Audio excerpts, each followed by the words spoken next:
Net today. Coaching Club American Oaks in the books. We're going to bring that to you momentarily. We'll talk more about this 3-year-old division for the boys that is wide open. And next weekend, of course, we'll have the Jim Dandy, that big prep for the Travers. Greg Wolf, champion jockey Richard Migliori, Sarah El Badwi, New York Racing Association handicapper. So you guys smiling. There's no fun on this set. No, maybe not for you. Let's get serious. It is a lot of fun here on the set, especially when we're treated to an incredible edition of the Coaching Club American Oaks, and it came down to the wire, and just happy to be here. Fun to watch, and we're going to go back over it momentarily. Do we have a new leader in this division? If this horse, if the figure comes back good for the horse that wins, that we'll preview ultimately in just a moment. I think that going forward, things could be very much so up in the air and competitive for the rest of the year for those 3-year-old fillies. It's a very interesting division so far.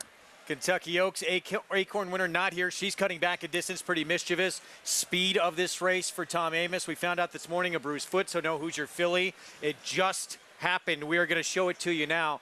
Coaching Club American Oaks will pick it up, far turn, and a furious rally from the Kentucky Oaks favorite, Wet Paint. And there wasn't a tremendous amount of pace on here. Wet Paint had to go and get the leader, Sacred Wish, and I thought this was a stellar performance for her. She was covered in kickback dirt, came widest of all, was so resolute. She's kind of got that high paddling action, and I guess you could see why she was so good on those sealed, sloppy surfaces in a couple of her races early in the year. But she just comes with this relentless drive. Sarah jumps back to her left lead late, got no help on the front end, just ran down the leader. And there was a significant separation between these two and the 3rd place finisher, Gambling Girl, as well. You know, it looked like Sacred Wish was going to be home free, and here comes Wet Paint just to nab her right before the wire. And this is a horse that we had kind of seen tail off a little bit in terms of her Kentucky Oaks performance, and then was against the track last time out at Ellis Park. Comes back, asserts herself as not being off form, backing up those kind of Oaklawn performances that we saw in the past.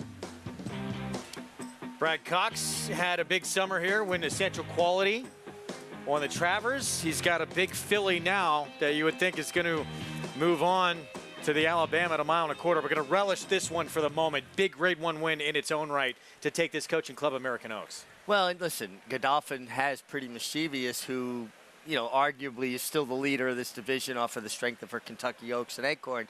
They turned her back in distance for the test because they knew they were well represented by Wet Paint going further. It's going to be interesting to see how it plays out. If Wet Paint comes back and wins the Alabama, now we got a real conversation about who's the best, but they're hailing both from the same stable. Yeah, we just give a little love, too, to Sacred Wish. She ran a very big race in defeat. And had never faced competition like that before either. So for her to be able to take that step up in class and face some of the better 3-year-old fillies in the division and show that she does belong in a group like this, I think that going forward, she's another one that you don't want to dismiss from the conversation. Hopefully you caught it on our Fox coverage, the first of 6 Fox Saturdays from the Saratoga meeting. Next weekend, boys' turn in the 3-year-old division. 2-year-old champ Forte, who would have been the Kentucky Derby favorite, scratched morning of that race.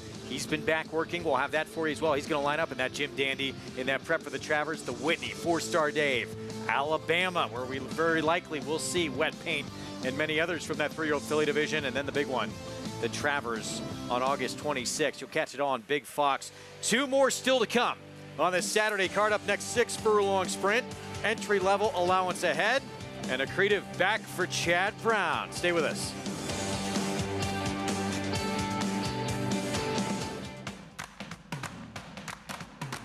Wake up, today's the day.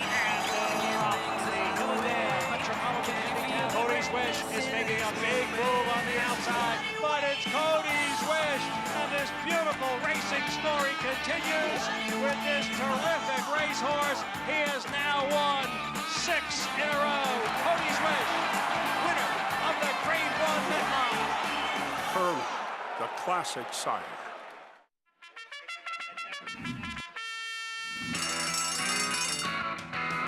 Monmouth Park's 50-cent Win Early Pick 5 is one of the country's earliest Pick 5s, making it the perfect way to get your wagering day started. With a 12:40 post on weekends and 2 p.m. start on Fridays, the Win Early Pick 5 is home to six-figure pools and a low 15% takeout. Start your day winning early. Play Monmouth Park's Win Early Pick 5. Win early, win often.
Welcome back to Saratoga Live, brought to you by Naira Bets. You can bet any track, anywhere, anytime. Get started at nairabets.com or download the app today. 2 more to go. We're not done yet. We just got the call for, excuse me, riders up in the paddock for race number 10. And we'll start with a creative, currently your favorite for Chad Brown. We haven't seen this horse since trying Grade 1 Company last year as a 3-year-old. And it's interesting, all my notes last year said that this was a horse that was going to appreciate maybe getting even a little bit more ground. But now we do see him coming back, sprinting. And if you look at the, excuse me, again, Clocker report, he was working maintenance work in company with Blazing Sevens, and while he was beaten in the Curlin the other day, he's obviously a stakes quality type of horse, and this guy is so beautifully put together, very eye-catching individual, and looks great off the layoff. The 6, Tefusky Island, is the now horse, having won 3 in a row. And I spoke to Trevor McCarthy last time after that June 22nd win, and he said, you know, he's such a big horse, and he kind of pushes his head forward a bit. You kind of just have to give him his head and let him run, and that's exactly what Trevor has done, and he suits this horse like a glove, especially since he's a pretty tall jockey, Greg. Thanks, Keisha. With a couple of scratches in here, too, it's really seemingly helping Tefusky Island, the 6, for Rudy Rodriguez. It just feels like the other speeds that maybe could have entertained him early, Sarah, scratch. Doesn't he, Tefusky Island, get a pretty free ride on the lead here? And also, he's coming in off a pretty good roll lately. You know that this is a horse that has the recency and form, whereas Accretive is coming off a little bit of a break as well. Post-parade coming up. Just a reminder, as you see on screen, you can play all the action, get signed up with Naira Bets. Here we go, Bourbon Bash, D. Wayne Lucas. He'll have Kendrick Carmouche aboard.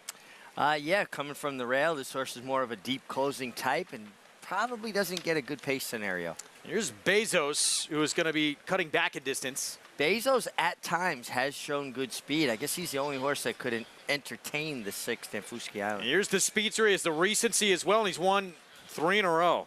And if we see anything like that 102 buyer last time out, they're running for second. Accretive won his debut impressively and beat a neck to Gunite, who's one of the best sprinters in the country. Yeah, that's no slouch of a performance. He is contending with the layoff, but he's certainly a good one for Chad Brown. And a la carte on the outside, 4-1. Bill Mott, Junior Alvarado. Yeah, started his career with 2 big figures sprinting at Gulfstream. Things went a little bit sideways in Kentucky. Tried him on the turf, put a line through that. When he gets back to either one of his first 2 races, he's a contender. So it seems like it is a 2-horse race in this spot. This horse right here is on an incredible roll. This New York bred, he's quick, he loves to win, and he has just gotten really, really good his last 3 or 4 starts. and set fast fractions too. It's not as though he's just galloping to the lead and getting everything his own way. He's running. I mean, last start 22-3, 45 flat. Previous to that, 21-4, 44-4. There's nobody that can keep up with him early here, it doesn't look like. Well, and if Bezos tries, it's not going to work out for him, though he does have some speed to bring to the table. I don't think that he's quite this fast or able to sustain that speed over this kind of distance with classier rivals contending with him late. This horse here, though, has early on, just limited starts, has shown the ability that potentially he could be one of the best sprinters in the country. Obviously, something went wrong, that Alan Jerkins, August 27th. We haven't seen him since last summer at Saratoga, but that second start of your career off a maiden win to get beat a neck to Gunite. We know how good that horse is. This horse might be really good. Yeah, off of one start to get, defeated by Gunite to a neck, run him to a neck, then comes back against like some Jack Christopher. He's tipped his hand. He has ability. The layoff is something that you've got to think about because this is a fairly salty bunch, especially when you have a fast horse like the 6 to Fusky Island, who's going to make you work for it. He's not going to just come back to you. He's going to fight you for it. But also Chad Brown is very proficient off the layoffs. Absolutely, and he's one that can get his horses ready to roll off of an extended break like this. I completely agree with you, Richie. A repeat of this performance, you're looking at this being a 2-horse race, but this one has more questions to answer, even though he is your 4-5 favorite right now. Now, if we see something like that Amsterdam, and Chad Brown doesn't necessarily throw his horses that come off maiden wins to the wolves like that, even that was an improvement from his maiden race. A 91 buyer on debut, that's nothing to scoff at either. Not at all. I mean, he tipped his hand early. He has ability. Now, he's got the two things going against him, the layoff and the fact that there's a horse that's quality that could be very loose on the lead. Yeah, that's a problem, but this horse, we'll see, may be able to overcome it if he's anything like he was the first couple of starts we saw him. Let's go back to earlier in today's card. And sprinting on the turf for the Grade 3 Caress. Roses for Deborah, Rat Ortiz Jr. for Christophe Clement, and a stakes win. Looked like a winner every step of the way. She was always traveling, cruising, Bubble Rock setting the pace, but when you scan through the field and immediately you pick up Roses for Deborah, you go, wow, she's loaded. She's undefeated on synthetic, she's undefeated on turf. And when a horse puts this kind of separation quickly on horses in a turf sprint, they're really tipping. They're just the best of this field. She's got that serious turn of foot. We see it on display there. And this is one that was stepping up in class, joining those graded stakes ranks for the first time and had to prove it against some rivals that had been more stakes tested, battle tested against serious company. I think she proved it today. He gets a lot of the right mounts, that man right there, but he also delivers 4-win Friday for Rat Ortiz Jr. Meets leading rider. He's got 4 again this afternoon, and he's on the odds-on favorite to get number 5. Well, success breeds success in this game. When you ride as well and as intense as Rat Ortiz does, you're going to attract attention from the big outfits. They want a guy that's out there on his belly no matter what kind of race, and that's Rat. When's the last time you've seen this kind of disparity early on in a meet? We're not even through week 2 yet. Well, this is the 7th day of racing? Yes. 8th, maybe. I don't know. They all blend together, don't they? 4, then we had Wednesday, Thursday, Friday. It's the 8th day, yeah. All right, 8th day of racing. He's got 18 wins in 8 days at Saratoga. That's a torrid pace. It's like he broke the gate as quickly as that Asmussen first-time starter. Man, that 2-year-old leave the gate running? Wow. That was impressive. 3 minutes to post here in the 10th. Let's go back to Acacia. And Rat Ortiz on your favorite here, and the rightful favorite given the class that he's held. But wanted to touch on the number 9, a la carte to the outside, getting back to the dirt, which does seem to be his preferred surface. 2 back, notice that he was not the quickest out of the gate and was pretty quiet out on the track today too, under Junior Alvarado, but kind of lost the bob for a second in there. I wish I would have just seen a little bit more punch. He obviously has some ability with those 2 very quick figures he ran down in South Florida, but sometimes I do wonder how those figures transfer when coming to other circuits, especially if those are kind of the outliers and his best races. So for me, the jury is still out on a la carte. He certainly matches up with these, as we're all going with the 6 to Fusky Island. And I wanted to clarify something I was touching on back in the paddock as I was having a random coughing attack there. But he is not a big horse. He's a small horse. He is a big barreled horse. And so my point was in that while Trevor is a very tall jockey, there's a lot of substance to this guy, even though he's not the tallest type of horse you'll have. So there's plenty for him to wrap his legs around. And like I said, he just kind of lets him have his head, and he had a beautiful, exuberant warm-up out there on the track, Greg. And this is a horse who used to have some issues out of the gate. He's obviously solved those the last 3 starts. He's become just a different horse the last 3 starts. But those are there in the not too distant background of his racing career. No, I mean, this is just recent where he kind of turned things around and really started flashing this speed. Now, if you think about his sire, Golden Sense, he was at his best when he went faster earlier in races. And I know that's a concept that's hard for people to wrap their head around, that, well, if you go to the lead and get to go slow, you've got an advantage. Sometimes certain horses are better going fast. That's their weapon, and it starches everybody else. And there are horses, Sarah, that don't change gears. If they start in a high gear, they'll doggedly stay in that high gear. Absolutely agree with that. In the turf races, I think that that's something of note as well. A horse like an Italian comes to mind as one that should use that early speed and run everybody off their feet. Loading up here for the 10th. Yeah, it did not happen with one of the biggest upsets we've seen early on in the meet when an Italian got beat by her stablemate White Beam. But we'll see with a clean break. Fusky Island going to be pretty hard to run down here. Probably loose on the lead. If I'm Trevor McCarthy, I'm breaking from, well, I guess about post 4 now with the scratches, right? I'm going straight.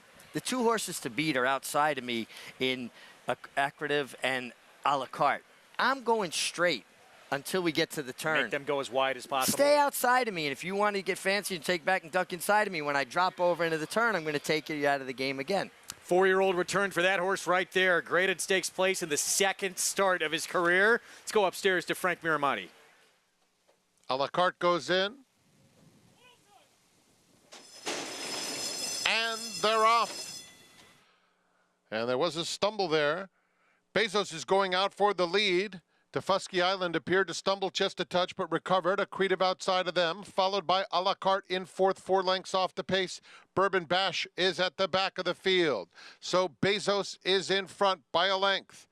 Tefusky Island in 2nd. Accretive inching up on the outside very willingly now to be a joint 2nd as they go to put the pressure on. Bezos rounding the far turn. 22 flat for the opening quarter. Tefusky Island is up to take a narrow lead. On the outside, Accretive moves into 2nd. Bezos back to 3rd. Here's Bourbon Bash arriving on the scene. And Bourbon Bash making a nice bid on the outside with A La Carte as the trailer. They have a 1/4 mile to go. Tefusky Island, a sustained bid from Bourbon Bash and Accretive in between them. They're coming to the furlong pole, and it's now Accretive and Bourbon Bash nose to nose. Accretive asserting himself and opening up a 1.5 lengths. Bourbon Bash took a shot at him, but Accretive is back in a big way. And Accretive, much the best, striding out smartly, wins by 3.5. Bourbon Bash 2nd, Tefusky Island 3rd, A La Carte 4th, Irad Ortiz Jr. just continues to put up the stats. That's his 5th on the day. 5th win, 19th overall at this meet, and Accretive, if he can continue to move forward, he's got some dates with Elite Power and a rematch with Gunite in his near future. Laid up closer to the pace, was just off of Tefusky Island, being fresh. Looked like he kind of stalled there, but between the 3/8 pole and the 1/4 pole, like he really wasn't traveling, where Tefusky Island looked like he may be going better of the 2. And this big, bold rush from Bourbon Bash, who it almost seemed like he got Accretive a little bit interested, and then he really asserted himself, and Irad Ortiz. 5 wins, say 19 so far in the first 8 days. It is, to me, the fastest pace any jockey's ever set as far as the standings go. It's pretty incredible, and we know that he's one that is capable of sustaining that type of talent throughout the meet. So, of course, likely to continue that kind of pace that he's shown so far. There's Chad Brown collecting another victory, the 6th. Yeah, that slight stumble. Horse that wants to be on the front end, he didn't get it here. Yeah, but you know what? I think he stumbled, but he stumbled and he kept his forward momentum. He didn't, I don't think it cost him anything as far as position. I think Trevor was smart. He didn't want to go head and head with Bezos, so he allowed him that. think he was just facing tougher horses today, and horses aren't machines. They can't give you that A effort every single time. Horses only have so many A efforts in them. And all things considered, I think that he ran his race. These were just tougher horses than he'd been facing lately. Accretive, obviously fresh and ready to go off the benches. We'll take a look again at this kind of stumble. Yeah, number 6, keep an eye on him. And he broke clean. Yeah, got away from it. I tell you what, it was a more significant stumble than you realized on the pan shot. But he was such an athlete that he was able to still break sharply despite bumbling the break. You think a horse, though, too, it's just better when he's able to free wheel in front? Well, what happens is when a horse stumbles, a lot of times they'll panic a little bit. And they tend not to breathe as well. They'll tend to kind of get in a little bit more of a frenetic or frantic stride. When they break cleanly and they can do that, they're going fast in the right manner. That's what I mean when I say it's not how fast you're going, it's how you're going fast.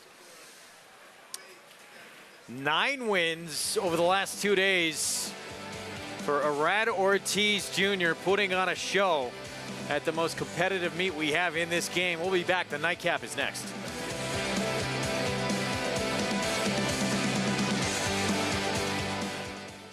Speightstown.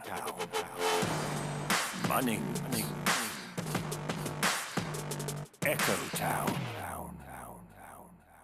It's Echo Town for Joe Talamo, and Echo Town raced away. And Echo Town is drawing away in the stretch. Echo Town wins the Allen Jerkin Stakes. A sire line so prolific, it repeats itself. Echo Town.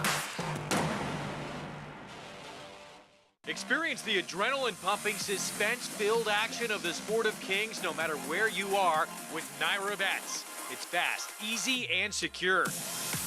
Download the app today and start winning with our lucrative weekly promotions, thrilling handicapping contests, and a one-of-a-kind VIP rewards program. Don't just watch horse racing, be a part of the action with Naira Bets.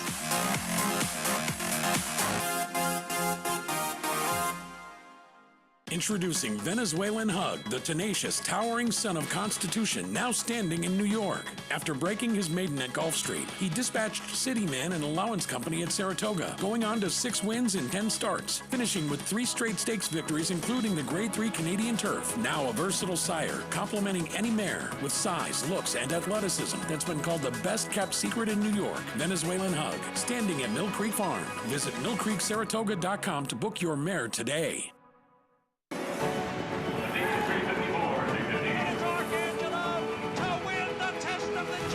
Forte to win the Breeders' Cup Juvenile. And Trice wins Toyota Bluegrass.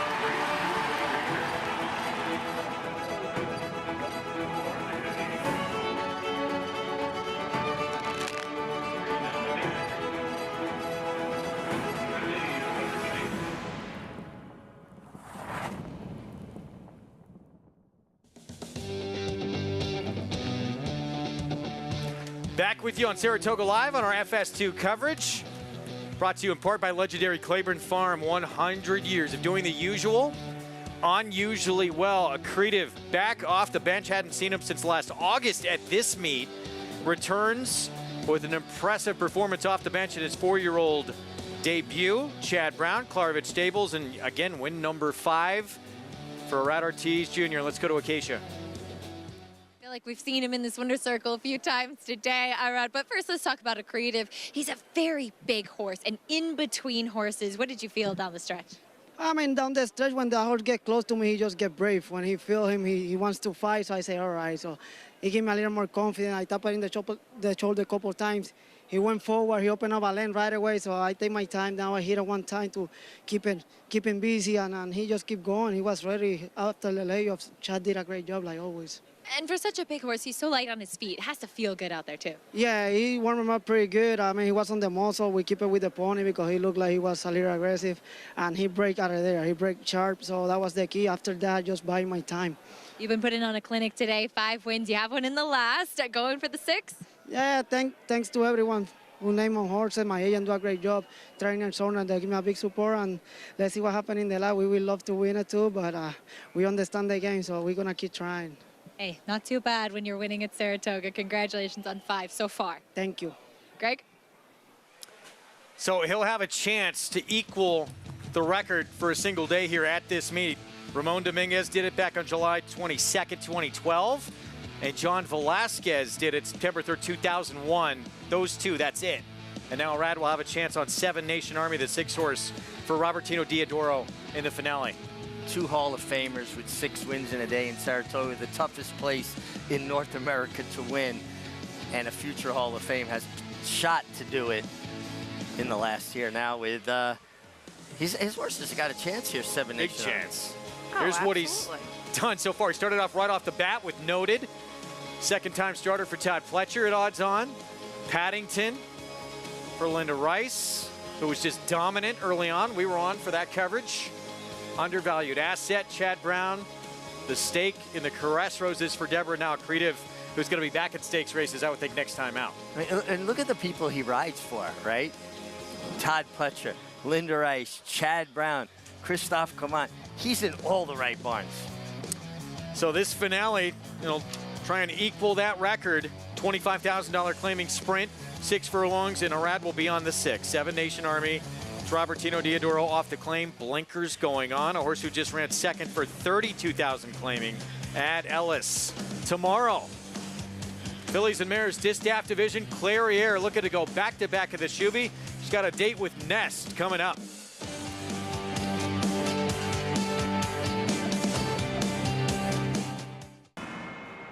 Catholic Boy, a Grade 1 winner on both dirt and turf, including this romp in the Run Happy Travers Stakes. He's so impressive today, the others didn't even have a prayer. This 6-time graded stakes winner was the fastest 3-year-old of his crop over 10 furlongs.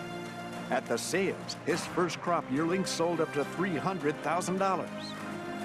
Dual Surface Grade 1 winner Catholic Boy, standing at Claiborne Farm.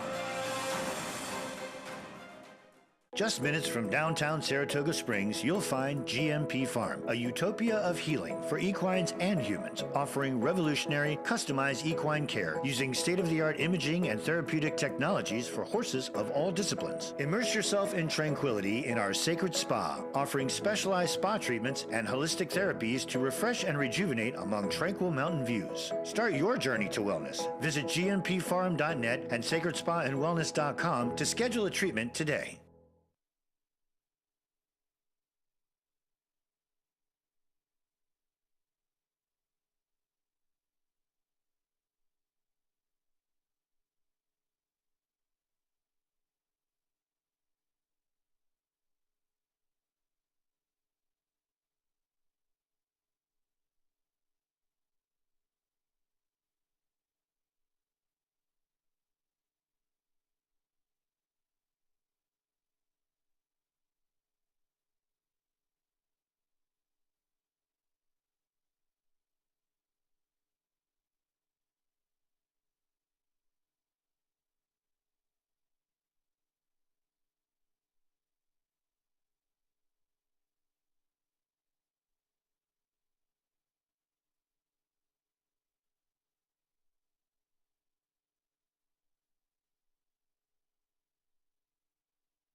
You'd be hard-pressed to find a sporting venue in America with as rich a history as Saratoga Racecourse, which is why people show up in droves here every single summer.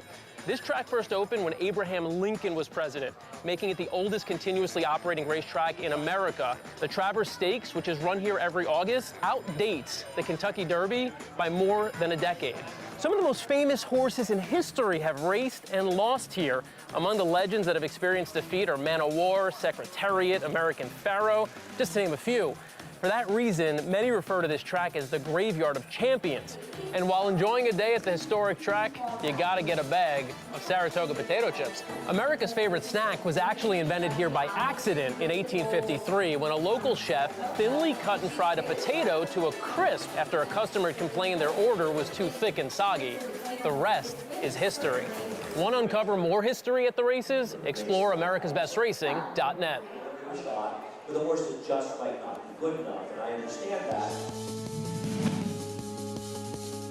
Clairiere, a bit tough to handle there, looking to come through down at the rail. Here comes Clairiere up the inside. Here's Malathot on the outside as they move down for the 8th fold. It is Clairiere, Malathot, Crazy Beautiful in between those two. It is Clairiere and Malathot on the outside. It's a showdown in the Chuvie that's going to go to Clairiere, who comes through on the inside to win it under Joel Rosario. And Clairiere, the homebred for Stone Street Stables, she's going to try and repeat in the Chuvie on Sunday. She's added 2 grade 1s since that time to start off this year in her 5-year-old campaign. She's just fun to watch. She's a horse that can really turn it on. She has acceleration on the dirt. She's not afraid, obviously, to run inside. What a pedigree by Curlin, Attica Boarding, both campaigned by Stone Street, and this is the product of 2 of their best runners. It's got to be such a satisfying thing for Barbara Banke, and I'm sure Jess Jackson is smiling thinking about the horses they were able to breed and what they've put together. Being able to see all of those best laid plans come to fruition in the form of superstars like Clairiere, and I really think that she's also honestly matured and even gotten better as she's gotten older, being able to time that closing run even more effectively than she used to in the past. And obviously the goal for her this year, they want that championship with her. It would mean so much to these connections. You've talked about it a lot this week. There's not a lot of pace in this race. For Clairiere, it doesn't seem to matter. She doesn't need setup to win these races. She's remarkable because she's able to close into slow paces and run down horses that are not coming back to her, horses that are digging in and going to the wire, and she goes and picks them up. But you see how long her stride is and how efficient she is in that stride. And that's how she's able to make up that ground. Nest is much more tactical than her. You know, you think about Nest's races here last year, she was right up on top of the pace. She was, and that gives her a little bit more of an advantage going into this race just from a tactical standpoint, like you mentioned, because in all honesty, she's likely to be in front of Clairiere early, and I would be very surprised if that were not the case. Now, she's had a little bit of time off. Of course, we're taking a look at her really breakout performance in that Alabama where she was able to turn the tables on Secret Oath following the Kentucky Oaks. And if we see this kind of performance and the pace advantage she's going to have over her main rival, it could be a pretty good showdown. I'm looking forward to watching tomorrow, as I'm sure you both are as well. A battle of the 2 daughters of Curlin. You know, it's a tall order, though. She's taking on an older mare that's in very good recent form, and she's coming off the bench.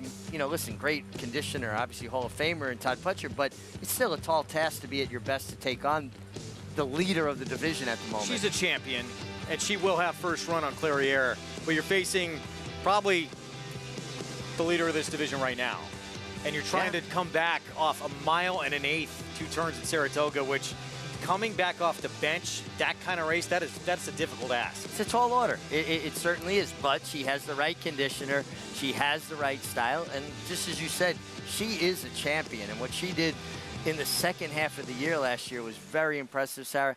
I'm excited about the matchup. I hope we see Nest come back in full force and better as a 4-year-old. And this has been a division that's been a lot of fun all year. It has, and we've been able to get really attached to some of those horses that were those leaders of this division, and great to see some of them continue on as well. And I'm looking forward to a really exciting battle between the 2 of them. I hope they fight all the way down to the wire. And this, you know, prestigious race, obviously, but probably going to see the top 2 from here, and maybe these 2 again.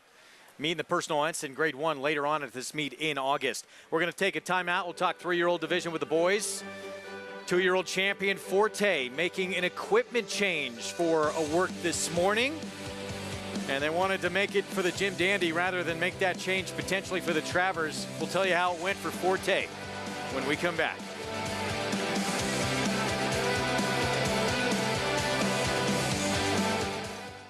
The momentum continues for War Dancer as Ms. Big Bucks goes wire to wire to win the New York Stallion Stakes. Ms. Big Bucks, who got the job done today. Ruse also wire to wire. Ruse, rough draft, one last try. Ruse holds on. And Long Shot War Museum delivers at Monmouth. War Museum is now in front. War Museum at 41 to 1. Shouldn't you have a War Dancer? War Dancer, proud to stand in New York.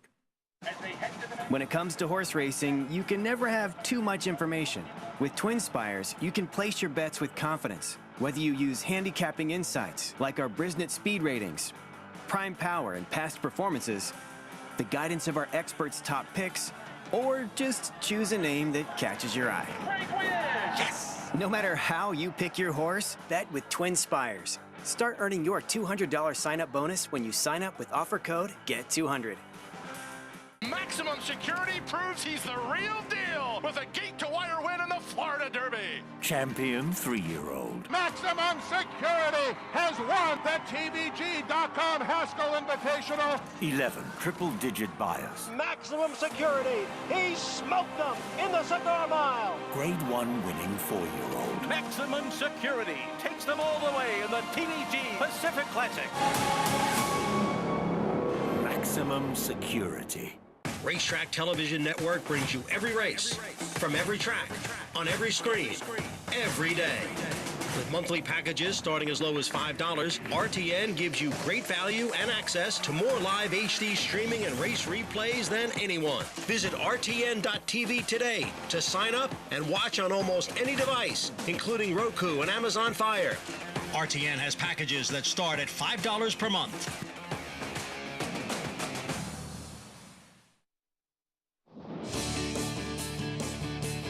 Back with you on Saratoga Live. One more to come on this Saturday card. We'll get to the finale in a moment on this gorgeous Saturday afternoon here at Saratoga Springs. Program brought to you in part where you can play all the action in Naira Bets.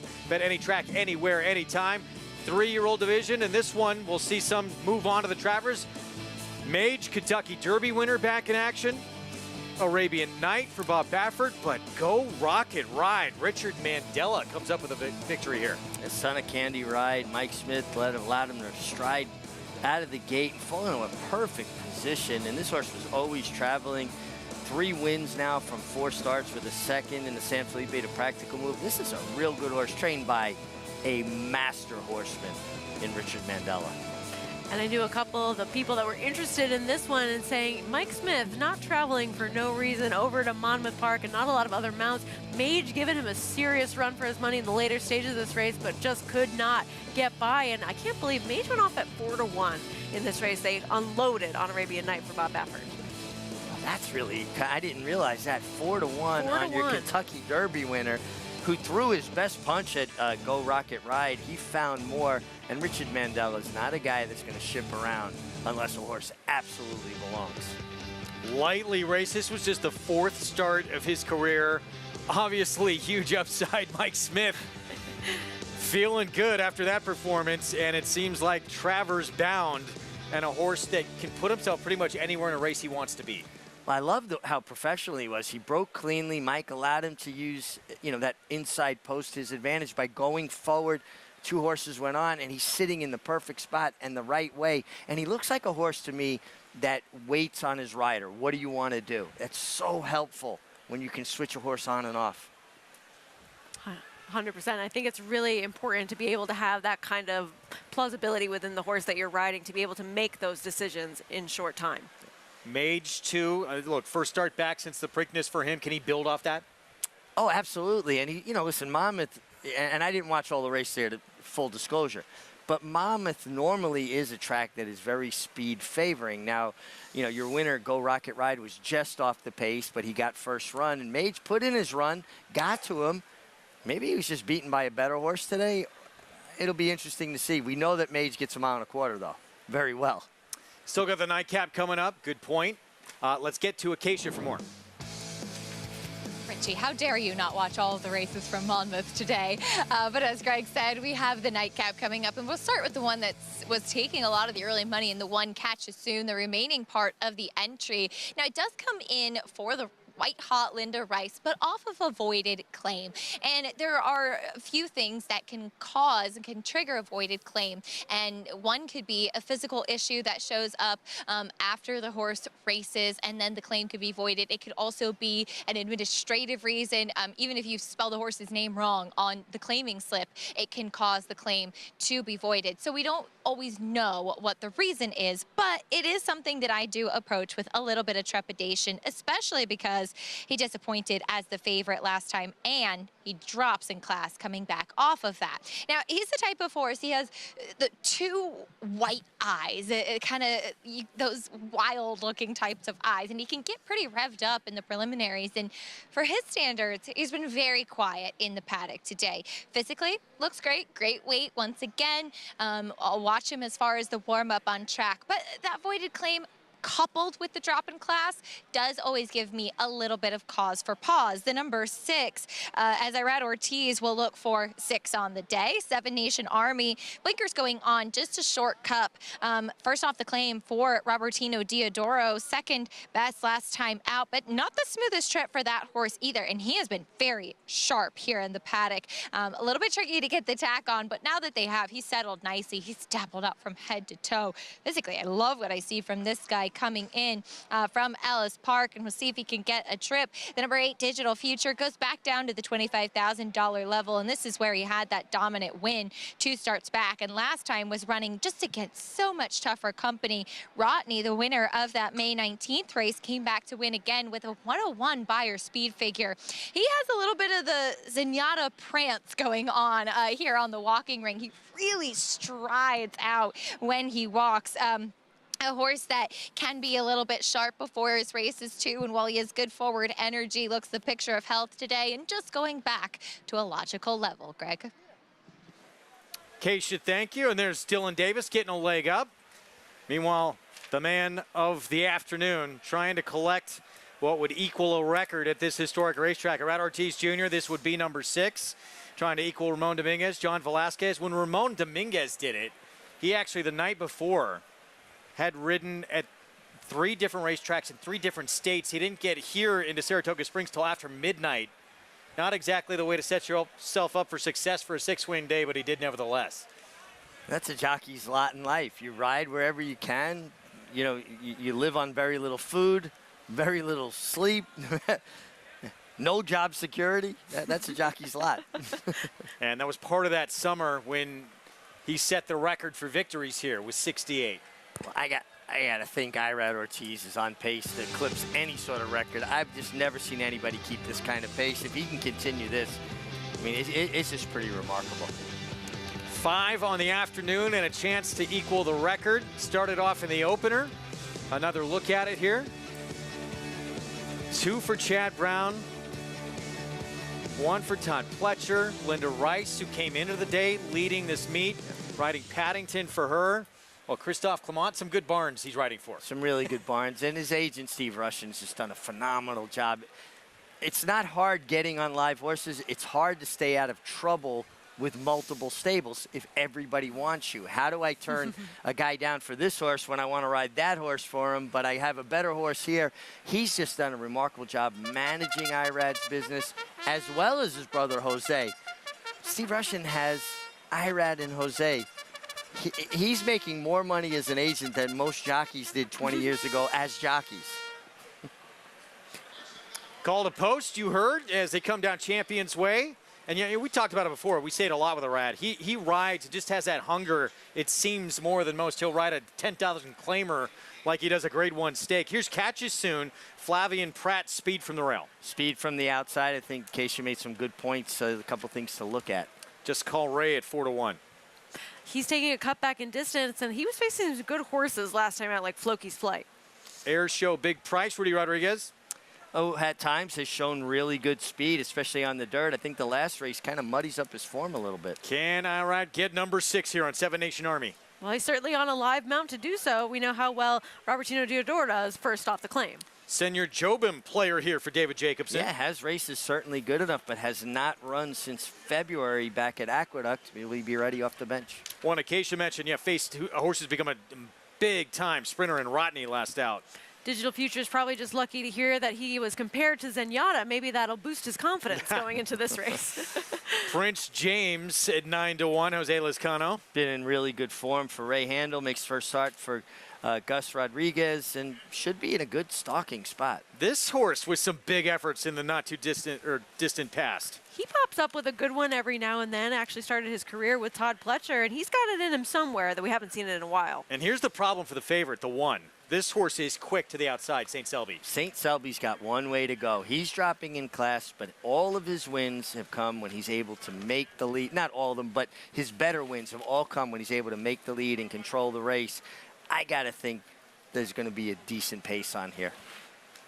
All right, we're 6 minutes away from this finale on this Saturday here in Saratoga. Of course, next Saturday, it is the Jim Dandy, traditional prep for the Travers, the 2-year-old champ.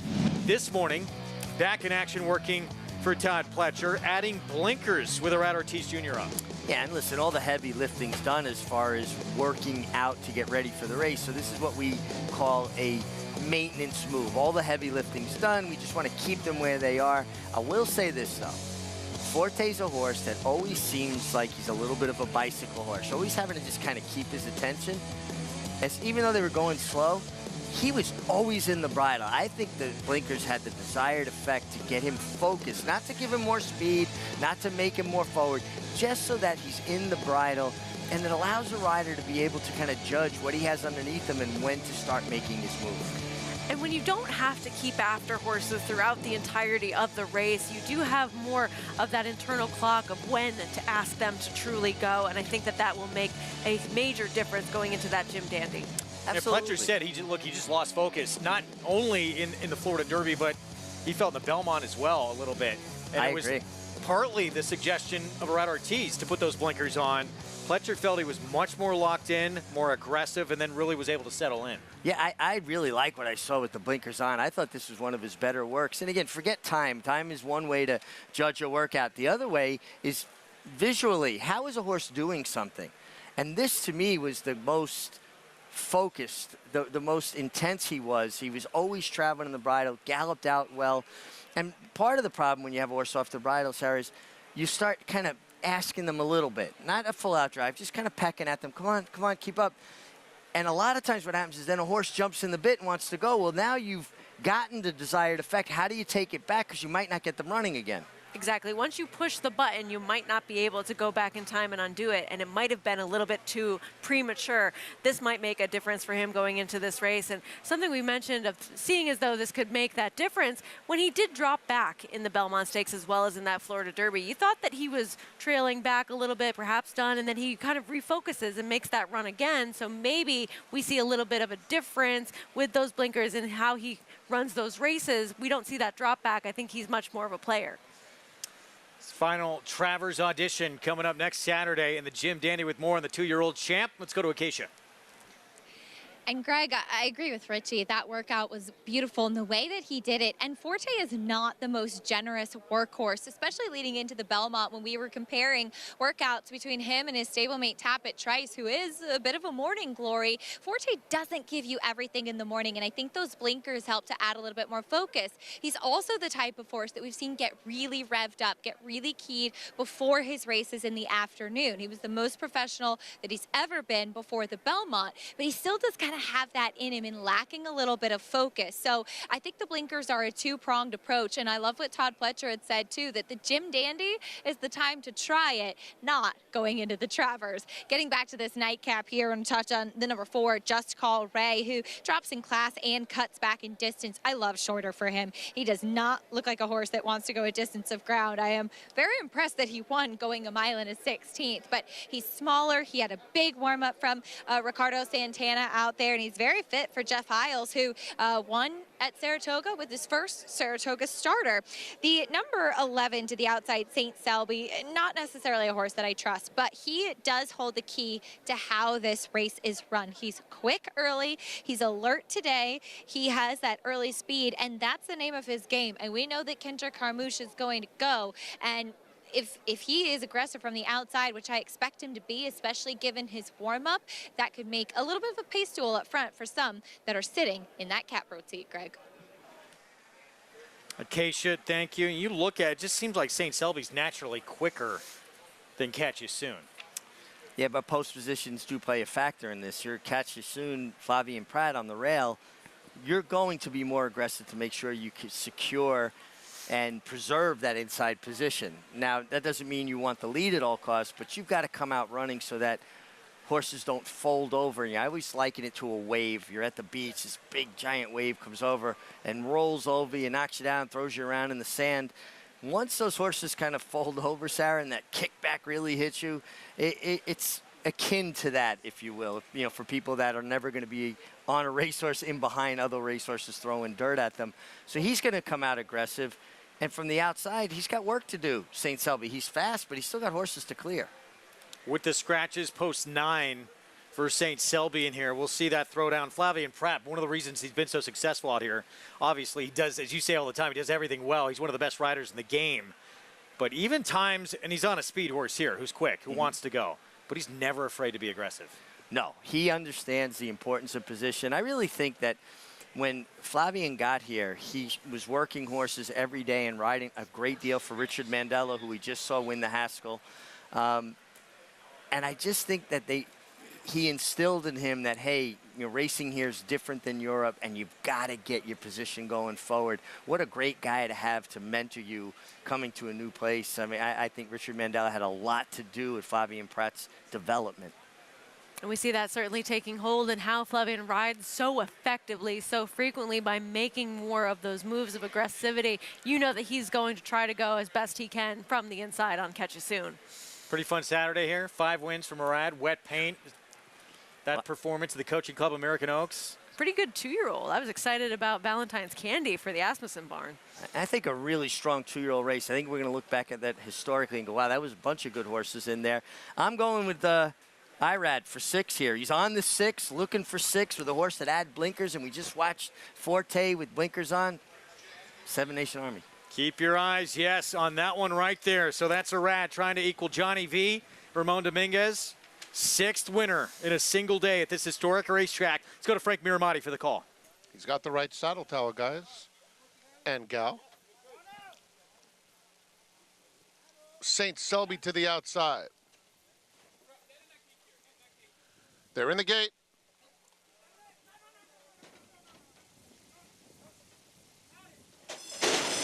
And they're off. And a rocket start for St. Selby. St. Selby very quick from the outside and Catch You Soon. These two get into a duel right away. And 7 Nation Army well spotted just behind them in 3rd. Digital Future 4th. And then it's Prince James racing in 5th. Steinbeck is on the far outside. Just Call Ray moves through at the rail to be within 6 lengths of the lead. Just behind them comes Senor Jobim. And it's a pretty big gap to the trailer Air Show. The opening quarter went in 22 seconds flat, rounding the far turn. And St. Selby has been in front since the gate opened. On the outside, 7 Nation Army now moves into 2nd, and he's doing so nicely as at the rail, Catch You Soon drops back in 3rd. They're at the top of the stretch. 7 Nation Army trying to get to the front, running St. Selby, who drifts out a touch. St. Selby, 7 Nation Army chasing with determination on the outside. They're head and head with a furlong left to go. Senor Jobim moving into 3rd. Coming toward the wire, St. Selby or 7 Nation Army. St. Selby repels the bid. And a good ride, another one for Kendrick Carmouche. St. Selby, 7 Nation Army was 2nd best. Then it was Senor Jobim and Catch You Soon in a crisp 109-4. St. Selby sharp out of the gate. He was just too quick early for Catch You Soon and able to hold off the bid for 6. For Irad Ortiz Jr. and 7 Nation Army, Kendrick denies Irad a couple times today. Hey, terrific ride from Kendrick on St. Selby. He exploded out of the blocks when the starting gate opened. He tried to clear Catch You Soon. He hustled up under Flavien Prat like we thought he would. Kendrick said, okay, I'll chill out here. I got my position. I cleared all these horses. I'm not caught wide. And he had something left. When 7 Nation Army came calling, he found more. He looked like he was going right on by, and St. Selby really fought for this effort, able to put a little bit more distance on him towards the end of the race, but this was a very game performance from him. And we talked about how he does have that early speed, not thinking that he would be able to sustain it, but once Ketchisoon dropped back, he was still able to hold off that hard-charging Seven Nation Army. If not for Kendrick, might have been a 7-win day for Rat Ortiz Jr. Let's go back to the start. Look at how quickly St. Selby gets out of the gate from the outside. I mean, the first head that appeared as soon as the doors opened was St. Selby. He had a length within 3 strides, and then here comes Ketchisoon, hustled up. And again, Flavian did what the post position demanded he do and go forward. And then Kendrick said, okay, I got my spot, give my horse a breather. But nice effort from St. Selby and Kendrick Carmouche to hold off Seven Nation Army and the white-hot Rat Ortiz Jr. Rob Atras had the biggest win of his career on this day a couple years ago with Miracuja. He wins again on Coaching Club American Oaks Day. Let's go to Acacia. Winning trainer Rob Atras joining me here is St. Selby. Got a flyer from the outside. This horse is quick, Rob. He is fast, you know, and I'm glad he drew outside of the other speed. And, you know, Kendrick rode him great, and he showed up today, so we're happy with him. Before you went out on your own, you worked for trainer Robertino Diodoro. You held him off today. How'd that feel? Well, I was already sending a text to him when they turned for home. I thought he was going to beat me, but you know, luckily, you know, Kendrick had a little bit left in the tank. Congratulations. Thank you. Greg? Good to get on the board here. Rob Atras, who earlier this year he was making national headlines with all the winners he had. I believe 7 in a row at one point. He sent out 7 consecutive races. 7 in a row. And you know, Sarah, we talk about it all the time. Good horse people, but what makes a great trainer is being a good horse person as well as a good manager and knowing where your horses belong. Being able to spot those horses correctly, essential to the success of so many of these operations. Clearly a good spot for St. Selby today. 10-1, the speed of the speed, able to go gate to wire. And Kendrick Carmouche, a couple of times going gate to wire today in a turf sprint here in the finale. Both times able to outlast a Rat Ortiz Jr. Well, and both times where he was in front and looked like he's going to get collared and his horses found more. And that's one of the things that, you know, an experienced rider like Kendrick, you wind up, we have a visitor on set, you wind up getting very, very good at giving your horses little breathers somewhere so you have something left for that last 16th of a mile. $23 winner to close things out on this Saturday afternoon. 11-6-7 finish. This one owned, by the way, in part by Michael Dubb. Michael Caruso, pick 5 comes back just over $1,000. And the pick 6, $7,111.50. Let's see how this late pick 5 played out. We're not going to be handing out $1 million today. There's a few who hit it. Valentine Just Candy, Taking Candy. Well, 2 horses that returned better than $20. Usually you want to get paid a little bit more than that, but with Wet Paint and Accretive in there, hurts the return a little bit. Well, you finished out the sequence with St. Selby, but Valentine Candy, Taking Candy, sweet payout if you had it. What was the one you had earlier? Oh, Paddington and a barren effort. He was a real bear today, yes, Paddington. He was. No joke. That was a big performance from him. Take away from this Saturday. First of all, we need to look back and see. I know he didn't get 6, but what a performance that Rat Ortiz Jr. put on. Listen, he's a terrific rider, and I'm a huge fan. I think he has a world of ability. I appreciate and admire his intensity. I'm also critical of Irat at times because I do think he goes a little too far at times. I don't like elbows. I don't like the lean. It's okay to race ride. I just don't like when your body gets involved. Putting your horse close to another horse, that's all part of the game. The drifting and the herding, I could do with less of it. And again, I'm a fan. I think the guy is a phenomenally talented rider. Well, clearly has some ability to get some wins today. Almost eclipsed or matched that record that we have going for those 2 champion jockeys. But perhaps another day. He's got plenty of days left. And obviously, a 1.25 miles in the Alabama, totally different animal than what we saw today, Sarah. But Wet Paint going forward in this 3-year-old filly division, what do you think? I think she just needs a little bit of a pace setup, but not as much as other horses in the past. You know, she's able to execute that closing run kind of no matter what happens to her. So it'll be interesting to see what happens going forward. Back with you tomorrow. Hope you join us for our Sunday coverage when we'll see the Shuvi back on FS2 at 1 Eastern start time. It was Roses for Deborah, one of 5 winners. Farad Ortiz Jr. on the card today. Wet Paint in the Coaching Club American Oaks. Kentucky Oaks favorite back to her winning ways. And Clairiere will try and repeat in the Shuvi. She'll face the 3-year-old champion filly Nest from last year tomorrow.